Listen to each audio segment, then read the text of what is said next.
Malgré la pression humaine sur la forêt en République démocratique du Congo, surtout des peuples autochtones dans les aires protégées, la protection de la nature commence à rencontrer l'adhésion volontaire des populations pygmées riveraines du parc national des Kahuzi-Biega. On retient que le parc national des Kahuzi-Biega est localisé à l'est de la RDC et couvre 3 provinces, notamment le Sud Kivu, le Nord Kivu et le Maniema. Sa superficie s'étend sur 6000 km². Ce parc est caractérisé par une grande qualité paysagère grâce à sa diversité floristique et sa proximité avec les lacs Kivu. Le PNKB est pour le moment la seule aire protégée où il est possible pour les touristes et scientifiques d'observer avec certitude et sereinement des gorilles des Grauer habitués à la présence humaine. Le parc national de Kahuzi-Biega, c'est une aire protégée qui fait partie des réseaux des aires protégées qui sont sous la gestion de l'ICCN. L'ICCN, c'est l'Institut congolais pour la conservation de la nature. Et cette aire protégée a commencé en 1937 par être une réserve zoologique. Et vous vous souviendrez, en 1937, c'était déjà l'époque coloniale. Donc c'est depuis les colons belges que cette zone de la haute altitude était déjà ciblée comme une aire qui devait être protégée. Et en 1970 ou 70, comme disent les autres, cette aire protégée qui était une réserve forestière a été créée, a été transformée comme un parc national. Et ça, c'était sur demande des étudiants congolais, les originaires du Sud Kivu, qui étaient en Belgique aux études et qui ont trouvé qu'il était important de mettre cette zone, en faire un parc. Et là, c'était déjà une superficie de 77 000 hectares. Quand ils ont créé leur protégé, c'était seulement la haute altitude de 1970 qui était transformée en parc. Mais en 1975, cette zone qui était déjà classée comme parc a connu son extension jusqu'en basse altitude. Et ainsi, la première partie qui était protégée était juste de 10% et on a augmenté 90% en basse altitude, en réduisant bien sûr de 75% en basse à haute altitude à 60%, à 60 000 hectares. Donc il y a 15 000 hectares que l'État congolais, ou l'État zaïrois à l'époque, avait remis au peuple autochtone. C'est un peu ça l'histoire de la création du parc national de Kahuzi-Biega qui en 1975 connaissait son extension jusqu'en basse altitude. Le parc était tellement viable que l'UNESCO a trouvé qu'il fallait le soumettre sous la gestion internationale et c'est comme ça qu'il a été classé parmi les aires protégées du site mondial de l'UNESCO en 1985 et quelques années après, compte tenu de tout ce qu'il y a eu dans la zone comme guerre et désordre, le parc a été inscrit sur la liste du site patrimoine mondial en péril jusqu'au jour. La pression humaine cause d'énormes dégâts environnementaux et plusieurs sites du patrimoine mondial sont la cible. Tenez, ce parc est créé en 1970 à travers l'ordonnance numéro 70/316 du 30 novembre. Reconnu comme patrimoine international par l'UNESCO en 1980, le parc national des Kahuzi-Biega, comme tant d'autres, sont souvent squattés par certains hommes, notamment des peuples autochtones. Ce peuple jadis qui soutenait la thèse d'être le propriétaire des forêts, aujourd'hui, ils adhèrent dans la cause de la protection de la faune et flore de ces patrimoines mondiaux. Tangu zamani watate walikuwa ndani ya park, hii nyumba inaitwa park leo. Mumiaka yenye ilipita hatukuwa tunaungana na wenzetu wa mbuga la wanyama la Kahuzi-Biega. Kulikuwa shida fulani sababu tulikuwa tunalilia hii pori yetu. Na kwa leo nafikiria kama Mumbuti amekwisha kuwa na nafasi ya kusema hapa kupeni kabe. Tangia zamani kwa watate kuu mababu Wambuti ndio walikuwa warafiki ya pori. Wakati wanatega nyama, ule mwenye anatega nyama anakuwa tunamuita mwizi. lakini ule wa kuwinda anakuya naimbwa mchana kati, na mimi mumbuti niko napita ule kabisa. Mimi napaswa kusikiliza zile makengele zinaelekea wapi, na ule mtu mwenyewe anafuatilia ile kitu ni nani pale kabisa, ndakuwa tayari ya kumbana, na mimi namrudisha kwenye shirika la PNKB. L'équipe des journalistes et documentaristes de la Cruche Hebdo vous présente ici la démarche de peuples autochtones et la direction du parc national des Kahuzi-Biega à travers ce documentaire.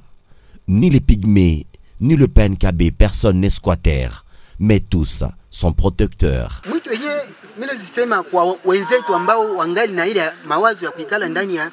Ya mboga la wanyama wala ye peke iko sawa vile banasema kase mtu aikali kukiti na unakamata si huko nakata kiti yenyewe kunaikalia, ule mtu atoshe ile mkono wala si iko nayo aitie chini, aache kiti yake isimame wima, sababu mbuti hawezi kujaribishia kitu yake yeye mwenyewe, alichunga tangia zamani, na wengine wa kutoka pembeni njoo wanaweza kumdanganya, lakini tunaweza kumwambia mwingine mbuti ashiriki na aitike kama hata haribu msitu wake yeye mwenyewe. 12 ans plus tard, le peuple pygmée batois, riverain du parc national des Kahuzi-Biega, vient de restaurer une relation sur la protection de ses patrimoines mondiaux en péril. C'est au cœur d'une cérémonie rituelle, célébrée au quartier général de PNKB.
Wende renga wanu alenga hale uka hale renga hale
Shibire, aksanti na tunashukuru wakubwa wa serikali, wakubwa wa kutime, wa baba, wa mama, watoto wote wenye wameshiriki hii kikao yetu hapa.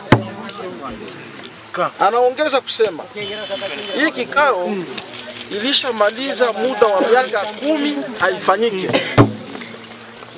12. Leo tunaitimiza tena kufatana na mpangilio na mwongozo ya baba Biaombe mwenye alitaka pia hii kikao tena ifanyike, na inakusanyisha bashef ba leader communautaire ya autochtone lenye banahusika na kufanya hii sherehe ya kiasili. Hii sherehe ni ya kibinafsi, ni sherehe yenye nakusia mambo ya udongo. Hii sherehe ya kibinafsi ni sherehe yenye nakusia mila. Sasa kwa leo Wambuti wako wanalia usiku na mchana juu ya mambo ya udongo. Kwa hivi wanafurahi kuona barepresenta ya kila communauté, barepresenta ya autorité coutumière, barepresenta ya administration wote wameshiriki hapa pamoja na Biaombe. Kwa nasema jina conservateur. Sasa mimi nasema Biaombe contre watu wote wasikie conservateur. Chef de parc. Tunamuomba baba Biaombe abebe malalamiko ya Wambuti, aifikishe kwa diwali apige hodi, aifikishe kwa rais apige hodi, aifikishe kwa Mwami Kabara apige hodi, Mwami Shosho naye vile wa Buhavu, mamami yote wenye wanahusika na ulinzi ya mazingira pembeni ya mbuga ya Kauzi Biega, baelewe kama Wambuti liko machozi. Na kuona jinsi sherehe inafanyika leo, anaaminia kama machozi ya Wambuti itapata suluhisho. Anaongeza kusema kama kufuatana na maisha ya Wambuti, conservateur afanye nguvu yote akapata kazi kidogo, asisahau kama Wambuti nao biko, akapata kitu kidogo anakula, asisahau kama Wambuti biko. Mumbuti hakuna siku aliishi mbali na gorie. Gorie ni nyama ya asili ya Mumbuti, na Mumbuti ndio anachunga gorie. Sasa sababu gani batasabilika? Basi Biaombe amekumbuka sherehe leo, na Mungu mbariki, amuongoze na sindikize kuleta matunda kusudi ya Mumbuti bapate nao mafanikio. Hatuseme kama tumefanya hii sherehe leo, ndio tunasema Wambuti leo baende umbali na mambo tunatoka kufanya. Hatuseme kama leo ndio batu ya maservisi ya kulinda mazingira bafanye umbali na vitu tunatoka kufanya. Tunataka tubakie umoja kwa umoja, tuungane mkono na tulinde mazingira yetu. Grâce à l'appui du Parc national des Kauzi Biega, le pygmée riverain de cette patrimoine ont déjà commencé à considérer favorablement la protection des écosystèmes. C'est ceci, se manifester à travers des manifestations en date du 13 au 14 février 2021, d'abord par un veillé rituel au rythme des tambours. Wa conservateur ya kwanza kwa jua wakati tulikuwa mule ndani, watatu walikuwa mule ndani, tulichunga mazingira mzuri kwa jinjo shamba yetu. Kwa sasa wengine watu wanaanza tuwazia she asindo baharibifu, ili kwa juma wanadamu wanakuwa na mawazo ya mrefu, hatuko baharibifu she ndo venye budongo. Na leo kama unasikia hii sene wala maparki zingine zote Mumbuti alichunga mzuri. Kwa jua ngilibaachia ile fasi nyewe mngelifanya ma plantation, mnafanya fasi ya maminere, lakini kusi wakati tukua mule ndani vile vyote vilikuwaka. Na wakati sasa natufanyia ma information au Mumbuti ndio maharibifu. Mumbuti ndio maharibifu. Mumbuti naye kwa mtu mwingine. Na leo tunapenda peke tuchunge kazi yetu pamoja na wengine wenye alikuwa hata Mumbuti kwa juu kazi haiko sema Mumbuti yeye peke anaweza tumika kazi. Napenda sasa wengine kabila yote ingie na shetu kwa mule ndani tuchinge shamba yetu. Ce peuple autochtone ont choisi le 14 février cette journée pour manifester leur amour à ces sites du patrimoine mondial. Cette journée riche en événements, des hommes qui ont hanté la majorité ont été initiés à des rites aux moutons.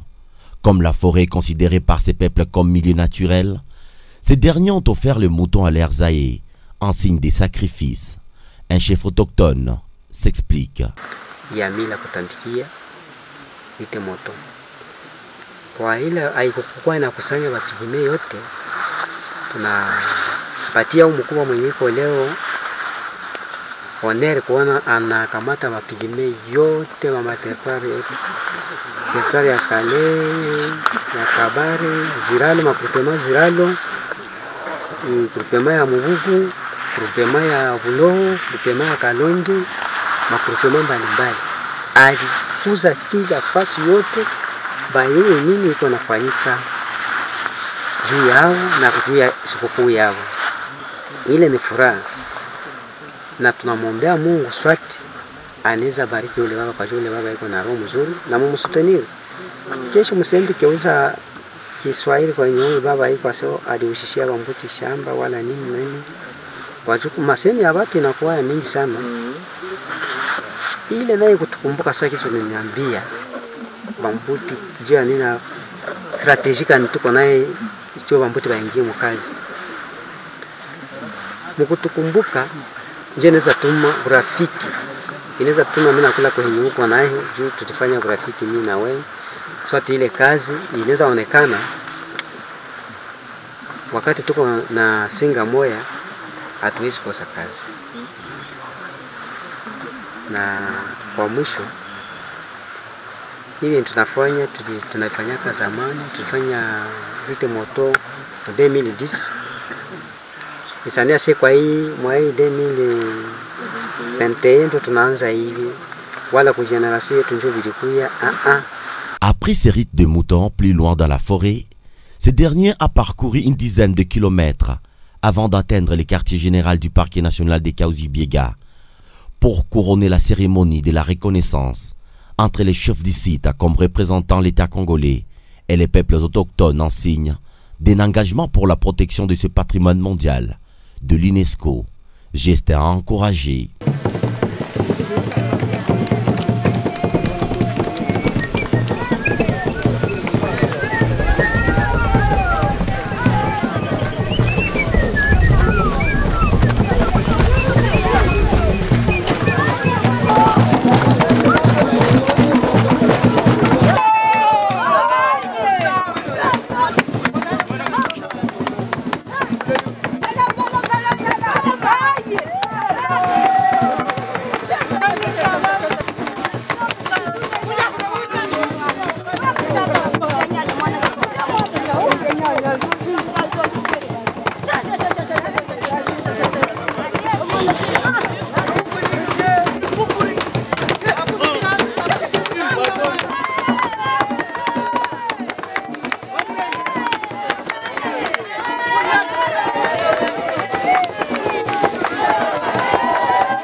sont venus de plusieurs horizons, Décalé, Kabaré, Idjui, Walikale, accompagnés des organisations protectrices des peuples autochtones.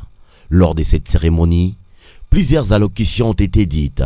Tous ont été d'accord que le parc de Kahuzi-Biega est un patrimoine qui mérite une protection de sa juste valeur. Leo ni sikukuu, ni furaha sana kwa kuweza kutimiza yenye ilikuwa mawazo yenu na yetu. Wambuti wanafanya sherehe yao hapa Chivanga. Na hii inaonyesha kama kweli Mumbuti na parke hawana ugomvi na hawana hata probleme moja. Mimi ni mchungaji kweli. Nawaza na ndio maana napewa hata fimbo, mimi singe inaweza kuwa na mkuki. Mimi ni fimbo ya kuchunga. Mimi na considere que leo unanipatia confiance tena ya kuchunga hii parke yetu. Na kama ni nyewe unanipatia hii confiance, ni pamoja na nyie pia ndio tutachunga hii parki. Tunafanya sherehe ya leo juu pori iko. Na tukikata miti yote tutafanya sherehe ya hivi wapi? Tukifanya miti yote makala tutakosa fasi ya kwenda fanyia sherehe ya hivi. Tutakosa fasi ya kubeba watoto wetu kuyando juu ya asili. Na tutakosa vya mingi juu pori haiko. Le parc national de Kahuzi-Biega est un atout pour le développement socio-économique à la population riveraine. Le plus privilégié est les peuples autochtones. Ils ont quitté le nomadisme pour la vie sédentaire. Certains de leurs enfants fréquentent l'école et l'université grâce à l'appui du PNKB. Est-ce que je parle la langue de Molière, comme on le dit? Parce que j'ai été quand même au banc de l'école. J'ai suivi la formation normale, comme tout le monde. Si je dis suivre la formation normale, donc commencer par l'école primaire, secondaire, même l'université, voilà, ou institut supérieur. Je n'ai pas eu la chance de faire l'école maternelle, mais quand même j'ai eu la chance de faire l'école primaire, secondaire et l'institut supérieur. Pour le niveau d'études, moi je suis technicien supérieur en développement rural, ISR Bukavu. Je finis en planification régionale pour l'an 2018-2019. Pour la prise en charge, c'est vrai, il y a 2 bailleurs ou 3. Le premier sont mes parents. Le deuxième bailleur, c'est le PNKB, ICSN. Et le troisième bailleur, c'est la Banque mondiale. Bon, à l'école primaire, j'ai eu la chance d'étudier par les fonds de mes parents. Jusqu'à l'école primaire. À l'école secondaire, les parents se sont forcés quand même jusqu'à un niveau là de 3e année des humanités. Et curieusement, j'ai eu la chance.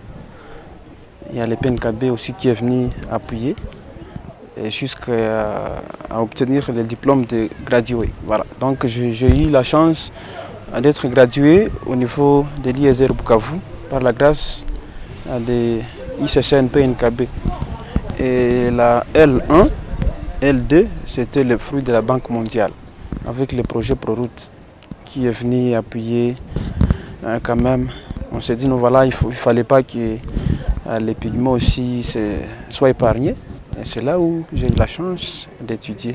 Et maintenant, je suis licencié en planification régionale. Il y a quelques accompagnateurs qui ont eu ces soucis-là. Les peuples autochtones vivent à côté de la forêt, mais ils ne savent pas ce qui se passe dans la nature. Ils nous ont pris en charge, ils nous ont mis au bas de l'école, là où il y avait d'autres enfants de d'autres communautés. Nous avons fait l'école primaire comme tant d'autres, l'école secondaire comme tant d'autres. Nous avons obtenu notre diplôme en médecine vétérinaire. Et compte tenu de cela, vu que le parc national de Kahuzi-Biega en est de vrais gestionnaires, ils nous ont pris en charge en disant qu'on pouvait continuer vers l'université. Et c'est comme ça qu'on se retrouve aujourd'hui à l'ISR Bukavu, que ce soit les difficultés qu'on rencontre, mais on s'efforce comment vaincre aussi Et à ce moment-ci, on parle, nous sommes déjà en GD, environnement et développement durable. En dépit de l'avantage de la bonne relation entre l'Institut congolais de la conservation de la nature et les peuples autochtones, certains voudraient plus qu'est-ce qu'ils reçoivent du parc national des Kahuzi-Biega. Les cas de ces jeunes qui dénoncent une sorte de stigmatisation dont ils sont victimes. Beaucoup de difficultés qu'on s'est heurté à l'école. Sinon, le PNKB nous a pris en charge aux frais académiques uniquement. Mais les logements, y compris les ratios, c'était pour les parents. Les parents se battaient, quelquefois ventre creux, quelquefois, mais on s'efforce comment accélérer. À part ça, nous avons eu des difficultés vers l'année passée en G1. Il y a nos ancêtres, nos parents qui ont s'introduit dans le parc national pour l'exploitation des braises, tout ça. Mais ça n'a pas apporté de résultats. Et sur ce, il y a des difficultés qui se produisent à notre égard, nous les étudiants. Il y a le PNKB qui va dire que compte tenu qu'il n'y a pas de financement, il n'y a pas de moyens, il n'y a plus moyen de vous faire payer les frais académiques qu'on vous paye. Ça a causé une grande difficulté sur notre évolution. Vers cette année de la G2, on a fait, le PNKB s'est forcé de payer la première tranche. Après avoir payé la première tranche, on n'a pas eu encore l'occasion de payer les frais restants. Et compte tenu de cela, après avoir posé beaucoup de questions, on nous a montré qu'il n'y a pas de bailleur de fonds, il n'y a pas de partenaire, il n'y a pas d'argent au PNKB qui va effectuer ce travail. Mais toutefois, on s'est forcé dans cet allure et le PNKB a fini de payer les frais restants compte tenu de notre patience. Nous demandons aux autorités qui pouvaient nous attendre de près ou de loin, de nous garantir, de nous donner des bourses comme on les donne aux autres, des bourses qui sont libres. Les bourses, là on peut se sentir qu'on est libre, qu'on est bien aéré, comme tant d'autres qui sont payés comme leurs parents. Comme on le sait, il est difficile d'opérer un changement brutal d'une personne comme le prétend certains. Ce mieux d'y aller étape par étape. Le PNKB offre exclusivement de bourses d'études à certains jeunes de la communauté des peuples pygmées. Ça, c'est ce que moi j'appelle la marginalisation des ONG. Nous, on ne les marginalise pas, mais ce sont les ONG qui les marginalisent. Nous nous engageons à les accompagner. Par exemple, nombreux sont à l'ISDER.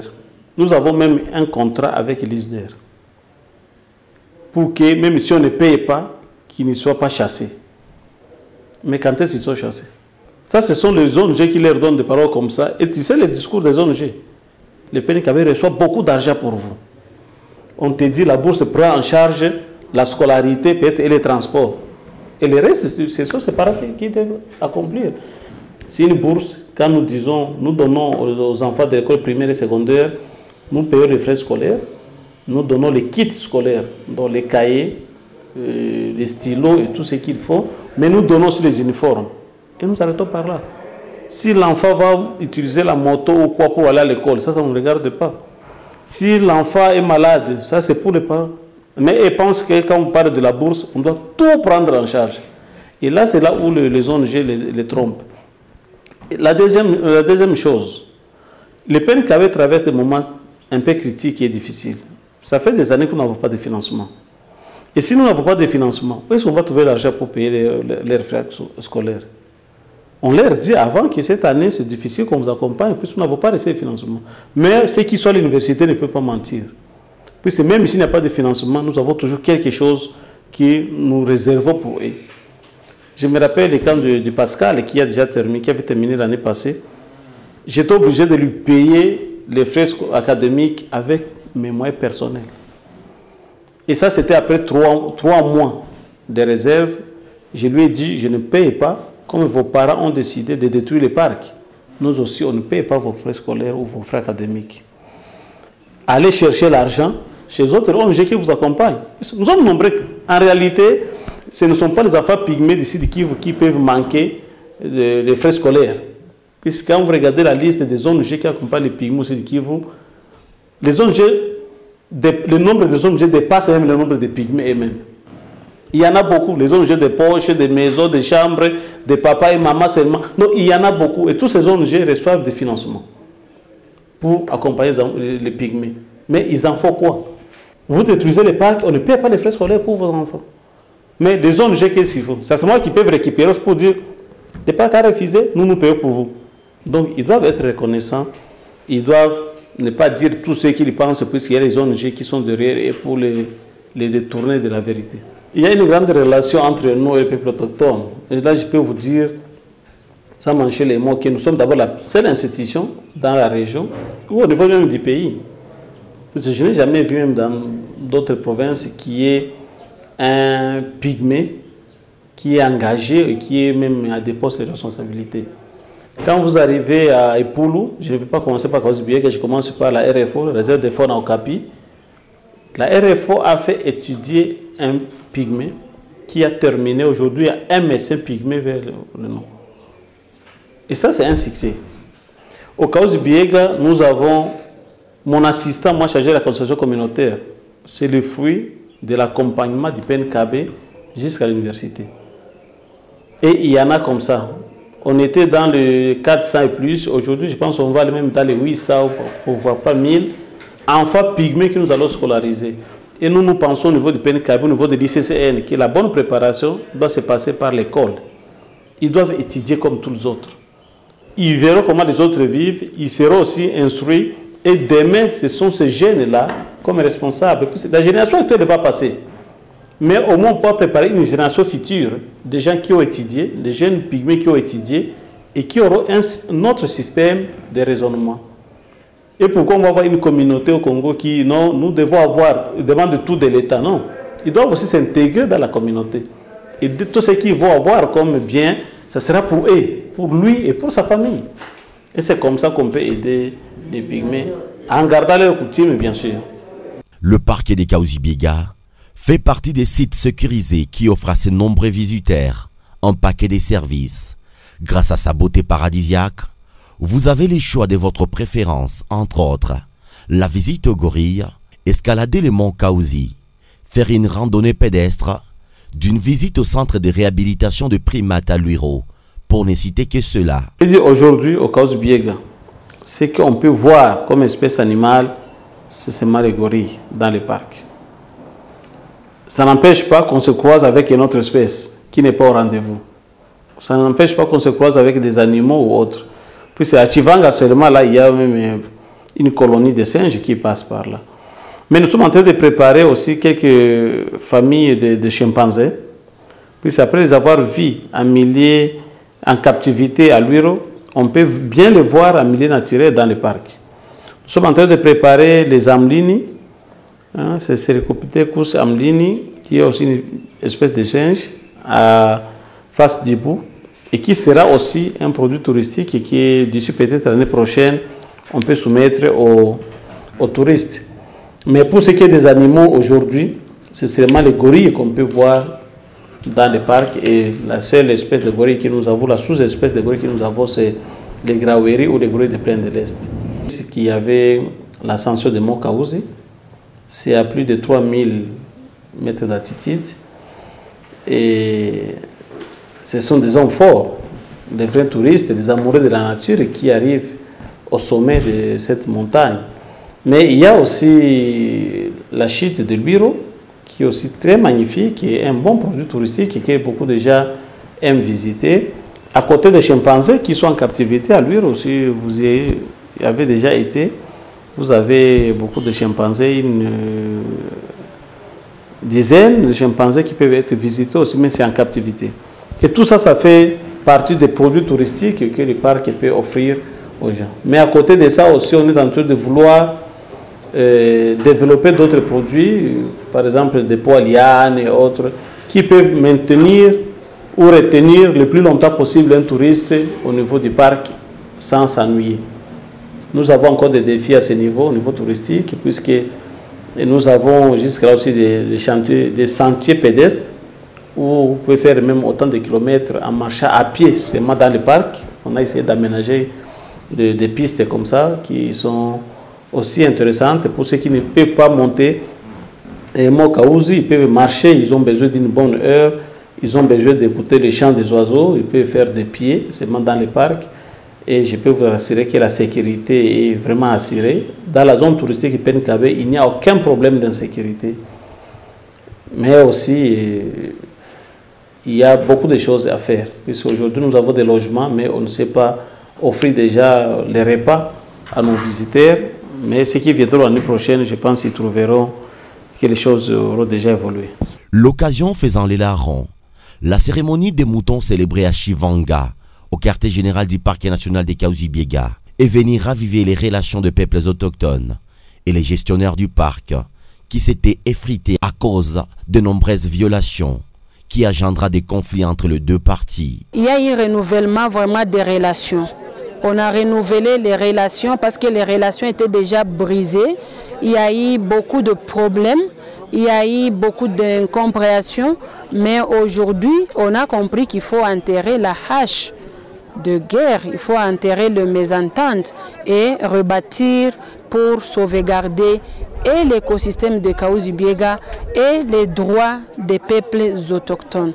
Donc ici, nous sommes appelés à pérenniser une approche qui concilie la conservation de la nature, la conservation des écosystèmes et le respect des droits des communautés. Le rite au mouton, c'est une cérémonie culturelle que les ancêtres ont célébrée depuis l'existence du monde et elle est commémorée dans chaque génération. Il y a plus de 10 ans qu'ils n'ont pas célébré, ils n'ont pas réalisé ces rites parce qu'il y avait des conflits, vraiment des conflits entre le PNKB, le site et les communautés autochtones. Nous félicitons aujourd'hui les chefs de site de Dieu Biaombe, le nouveau chef de site du PNKB, qui a pu organiser avec les autochtones la célébration de ces rites au mouton, qui est une fête des autochtones où ils entrent en communion avec les ancêtres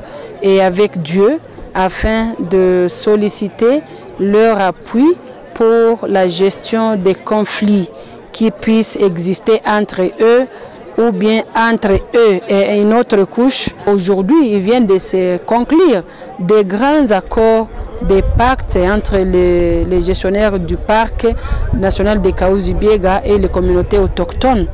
Vous avez vu comment l'intronisation du chef de site a été faite par les autochtones.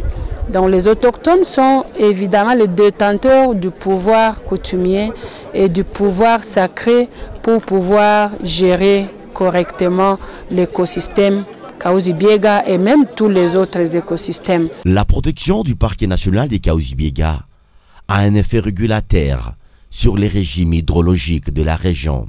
Par ailleurs, la couverture forestière exceptionnelle du parc national des Kahuzi-Biega constitue un important puits de carbone contribuant à la lutte contre les changements climatiques au niveau mondial.